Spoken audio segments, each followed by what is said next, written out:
Ashama harka fuunee daawwattoota Reedii Adam Tube akkam nagaa keessanii nageenyi koo kan jaalalaaf kabajaa bakka jirtanitti isin haadha qabu jechaa hundi keessanuu oduu gaddaa tokko qabadhee isiniif dhiyaadheera amma xumura qophii kiyyaatti na waliin turaan affeerraa kootii oduun gaddaa ni qabus nama Dubaay keessatti dubartii takka of ajjeeste sababa isin of ajjeestes beekuu baannus maatii ishii itti barbaaduudhaaf please viidiyoo kana hundi keessanuu share waliif godhaatiniin maatiin isii akka dhaga'u taasisaa jechuudha.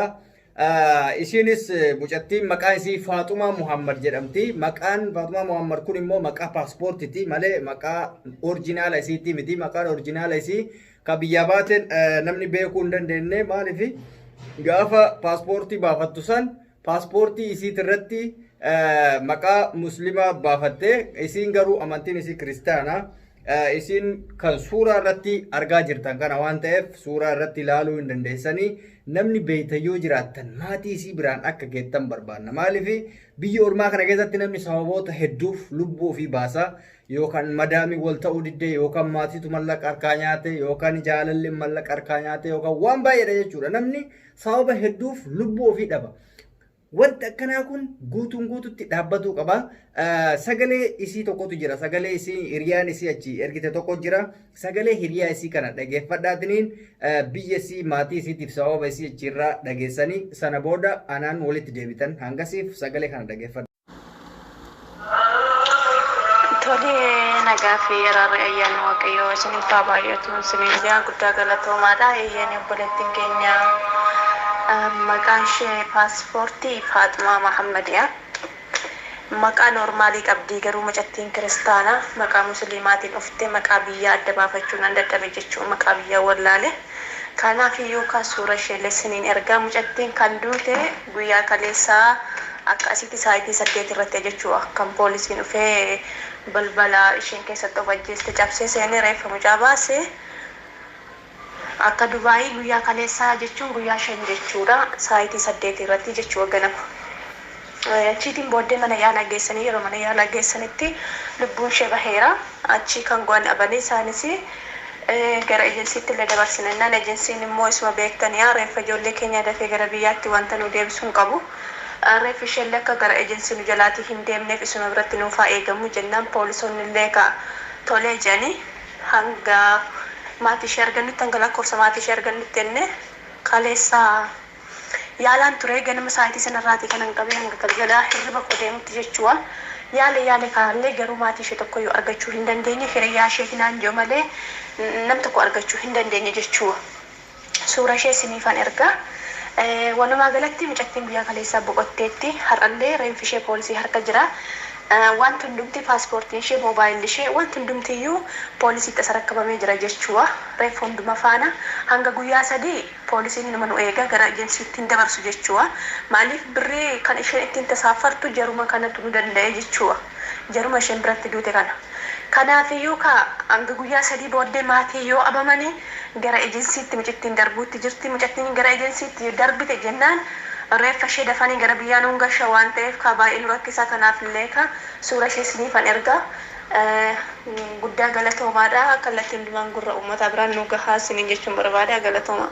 Hayyee akkuma sagalee ishiirraa dhageettan kanatti waan baay'ee garaa nama nyaatudha waan suukaneessadha ilmi namaa waan kanaa kanarraa sirriitti of eeguu qaba. Mee namni tokko hanga feete yoo ta'ellee biyya ormaa keessatti waan akkanaa yaadu maaliif barbaachisa? Bar jireenya addunyaa kana kan guyyaa borii ofii keetti fuudhuuf jecha waan hin taane wal gochuun maal barbaachisa? Lubbuu kee maaliif ajjeesta? Madaamiin aga feete osoo rakkistee waan feete si gooteyyuu obsaan dabarsuu qabda. Guyyaa tokko ni dabra waan ta'eef guyyaa san obsaan dabarsuu qabda. Yoo obsi hin jiraanne garuu rakkoo guddaadha jechuudha. Kana waan ta'eef ijoolleen keenya biyya ormaatiitti dararamaa jirtan wanti isin dhibe yoo jiraate gama keenyatti iyyata godhadha. Oromoon bal'aadha rakkoo hedduu keessaa si baasuu danda'a. Gana lubbuu kee halaakatti wanni kennituuf tokko hin jiru jechuudha. Maaliif namni lubbuu ofii halaakatti kenna rabbi birattis nama birattis fudhatama tokko hin qabu. Gatii lubbuu keetii lafa gootee jechuudha. Maatii keetillee isheenaatti taate. Atamma maatiin naa dalaga jedheetiin yaada yoon maatiin mucayyoon ta'e nagaa jirtii dalagata jirtii biyya ala jirtiidha. Gaafa isii lubbuudhaan hin jirre kana dhagayan mootu maaltu itti dhaga'ama? Sinii gala namoonni hedduu duraan gara Beirut kanatti waan akkanaa ture amma garuu Dubaay irraa Dubaay irratti mee jireenya Dubaay san keessatti fa'a namni jalaafuu badanii gara biraa deemuu osoo danda'an achi keessatti lubbuu ofii baasuun baay'ee ulfaataadha. Garuu poolisiin dhaqqabuuf turtedhani poolisiinis dhaqqabuu hin dandeenye. Namni barri ofitti dhufee akkamitti of ajjeesa jira. Waan akkanaa irraa of eega. Isiin amma mumkin aara dhuunfaa qabdi ta'a. Namoonni waan hedduu hin beekamne ammaaf waan isiin taate jechuudha. Mumkin madaamiin mallaqa irraa nyaata yookaan ijoolletu dogongorsee mallaqa harkaa nyaata yookaan immootu jireenyummaan kun itti waan tokko ta'e bakka namni waan wayiitiin sammuu ofii teeshineessa beektanii teeshinii cimaa keessa jirti jechuudha isiin. Teeshinii kanaan jecha lubbuu kee baasuu osoo hin taane furmaata hiriyoota keetitti himachuu hiriyaa qofa osoo hin taane namoota akka tasaa hin jiraami. Walbeetuun nama akkanaa kana nama miidiyaa fayyadamu namoota biraatti bilbilanii rakkoo akkanaatu na qunname Oromoo na dhaqqaba waan akkanaa kana yoo jette Oromoo wanta sin dhaqqabneef tokko hin jiru jechuudha. Sinii galee nuti barri wanti miidiyaa kanatti yeroo hedduu waa'ee keessa deddeebinee dubbannuuf akka rakkoon akkanaa kun isin hin qunnamneef rakkoo akkanaa kana jalaa isin baasnee bilisa isin godhuuf sammuu keessan akka hin cinqamneef gaafa mana madaam keessatti mallaqa dhoorgatamte obsi hanga achii baatu dalagi waan jennuuf lubbuu kee akka hin baasneef lubbuun kee takka bahee jennaan hin deebi'u. Mee'aan fakkeenyaaf mucattiin sun rakkoo isiin lubbuu baasteef sun furamee jira hin furamne. Rakkoo Oromoottis taate nama biraattis taate waa hedduutti taate jechuudha.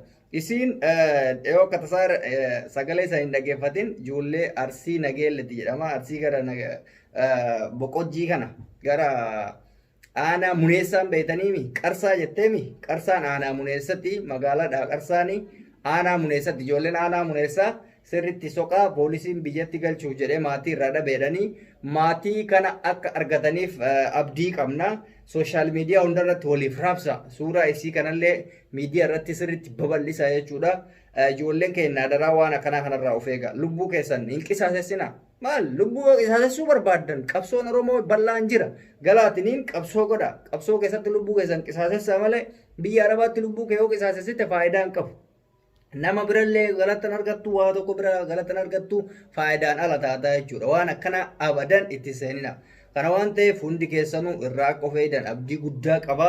Ijoolleen Dubaay wal hubadhaa. Ijoolleen biyya hundaatu wal hubadhaa. Amma fakkeenyaaf Suudii keessatti argitanii mana hidhaa keessatti ijoolleen waan gootu allaaltee fi wantoonni adda addaa ajjeesee elektiriikii qabatanii du'an kaaraba nama huccuudhaan fudheetu jira. Nama lamatu du'e jechuudha mana hidhaa Suudii keessatti dhiyoo kana. Sababa cinqii dadhabuutirraa sammuu kee amansiisuu qabda. Rakkinni wayii yoo si mudate sammuu kee jabaattee amansiisuu danda'uu qabda. Maal yoo sammuu kee amansiisuu hin dandeenye maaliif biyyaa baata durumaayyuu?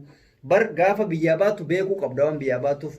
Annan rakkadhallee gaarii argadhallee jettee lamaan keessaa tokko beekuu qabda. Yoo rakkoon si dhufe obsaan dabarsuu yoo argatte immoo gammachuun dabarsuu kana lamaan carraan jiru bakka. Ka kanarraa hafe dirqamaan jireenya namatti hadhaa'e hin mi'eeffadha jechuun hin danda'amu.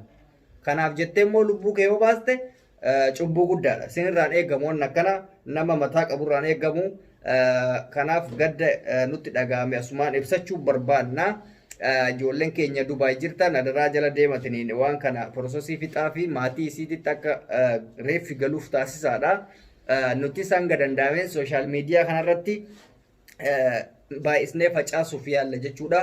Kanaaf turtiin anarraaf isinirraa qabu kana fakkaata. Ijoolleen Dubaay daraa keessan isinitti kenninee jirra waan kana isiniif dhiifnee jirra. Ijoolleen biyya biraa immoo waan kanarraa barumsa godhattanii akka irraa of qusattan kabajaaf jaalalaan isin gaafanna. Alreedii Adam Tiubii fayyaanaa ta'a.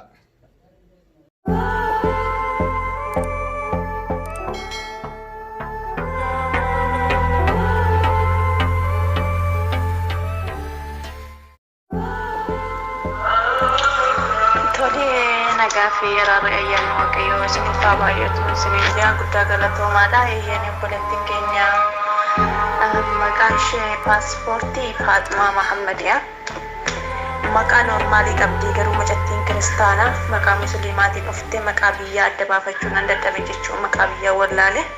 Kanaaf iyyuu kan suura ishee isiniin ergaa mucattiin kan duute guyyaa kaleessaa akka asitti saayitii 8 irratti jechuudha kan poolisiin dhufee balbala ishee keessatti wajjin cabsee seenee reeffa mucaa baase akka Dubaayii guyyaa kaleessaa jechuun guyyaa 5 jechuudha saayitii 8 irratti jechuudha ganama.